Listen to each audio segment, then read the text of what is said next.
Hello there. I am back with another digital series video using Milanote, my favorite platform, which I've already mentioned several times. So, today I wanted to talk a little bit about holiday budgeting and reconciliation of finances.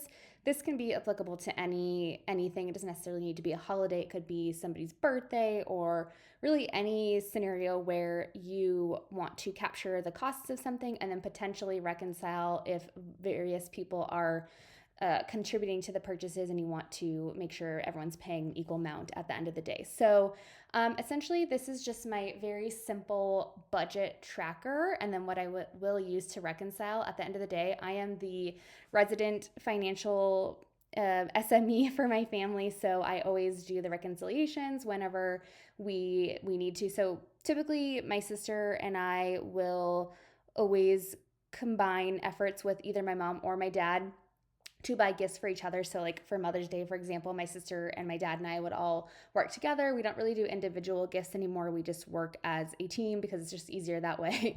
And so it's kind of a group effort. So, I will track what everyone has purchased and paid for, and then I'll reconcile to make sure that we're, again, all paying equal amounts. So, there's a lot of stuff going on here. So, I'll just kind of walk through all the elements. And this has worked really well for us. I've been doing this for several years within Milanote and have always found success. It's not as thorough as an Excel spreadsheet would be. So if you have really complicated finances, by all means, I would recommend doing numbers or Excel, something like that. But because ours are pretty simple, working within Milanote is perfectly fine. So columns wise, so basically what we do is we will track what gifts we have in mind and or have already purchased. So this is the real-time list of what we are planning to get my mom for Christmas in 2025. So over here we'll list the items, and if we come up with different items later on, we can add those, and then we'll list the store so we know where we're going to get that item,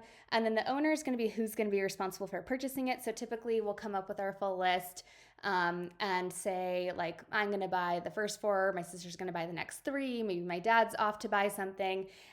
This year's a little bit different because my sister's been on a trip for the last several weeks, so we haven't been able to connect about gifting this year yet. So I've just been purchasing everything so far. But in a normal situation, we would have a phone call, kind of vet out our list, decide who's doing what, and that's why we have this owner column. Okay, next up is estimate. So this is what the approximate cost is going to be for the different items that we have in mind. We like to track this so that we always do somewhat equal expenditures for my mom and my dad. So let's say we decided we wanted to spend $400 each total for each of them, then we would use this column to kind of track and make sure that we're not overspending. And then I've got L paid, C paid, R paid. So this is me, my sister, and my dad. And again, it's just whoever purchased that item. This will be the actual cost, including tax, shipping, all that kind of stuff. Now, once we've actually purchased it, we remove the estimate and put the actual cost here, just so we know we're not double dipping. And I'll get to that in a second. Obviously, my sister and my dad haven't purchased anything yet so far, so that's totally fine. And then over here, just a couple trackers to make sure we keep track of everything. So did we purchase the item? I can check these off because I did purchase those 4 items. Have they been delivered? And then were they wrapped? And then for notes, I'm going to put here sent to C. So I typically will ship things to my sister because it lives in the same city as my parents, and so she can wrap things. It wouldn't make any sense to send it to me because I'm in a different state, so I wouldn't be able to get it to them.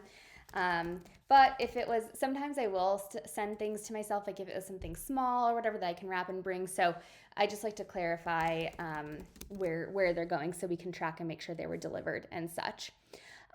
Okay, so that's kind of the main sections up here. Pretty simple, pretty self-explanatory. So down here we've got the subtotal, and this is just a summation of what's in the rows above. So the first one is for estimate, and again, that's because we want to know how much we are spending all together. And then we've got subtotals for what each person has purchased. So I've purchased $174 worth of stuff, and then my sister and my dad have not yet purchased anything. Down here, so then this green here is going to be the summation of what each person has spent. So again, all that we've spent so far is the $174 that I've purchased. And then this right here is the estimate plus the total. So we can see what we're tracking to. So based on what we've already spent and what we plan to spend, our total would be $295. So in my example earlier, if we wanted to spend $400, we can see we have roughly $100 worth of gifts that we can buy. And then down here is where I kind of started the reconciliation, and I would double check this all again once we've purchased everything and everything's good to go. But basically, what we always do is indicate who is paying what. So typically my sister and I will each pay $100 towards the gift total, and then my mom and or dad, depending on who we're buying gifts for, will pay the remainder. So what I've done here is I just took the total of what each person has spent, really just for me and my sister, and then took out $100. So I can see I paid $174. I really was only supposed to pay $100. That's my budget. That means there's $74 left that my dad would need to pay me. And then for my sister, because she hasn't purchased anything yet, she still owes $100. So if we were to not buy anything else after today, basically like my sister would just pay me this $74 and we'd call it a day. But if in theory my sister buys like these 3 items and then she's spent over $100, then again, she would be paying the delta. So I'll give you an example. Like let's say with tax, this came out to be $23, $26.85, whatever. Then you could see my sister would have spent $134, but only owed $100, so my dad would pay her $34. So what you can see here is what my dad would owe in this scenario is the $74 he owes me plus the $34 he owes my sister, so he would owe $108.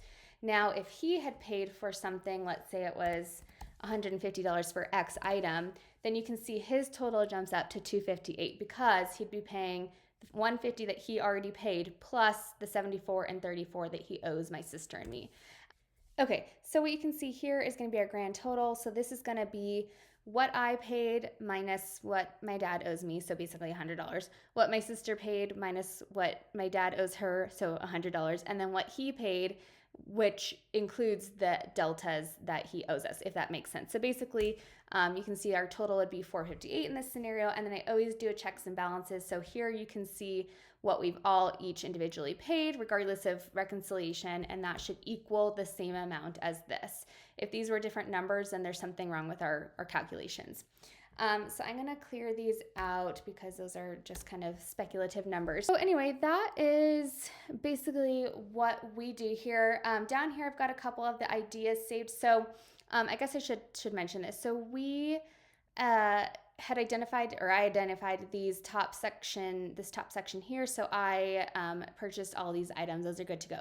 These are a couple of ideas that my sister and I had collected throughout the year, but we haven't yet decided if we want to buy them. So I put the links down here.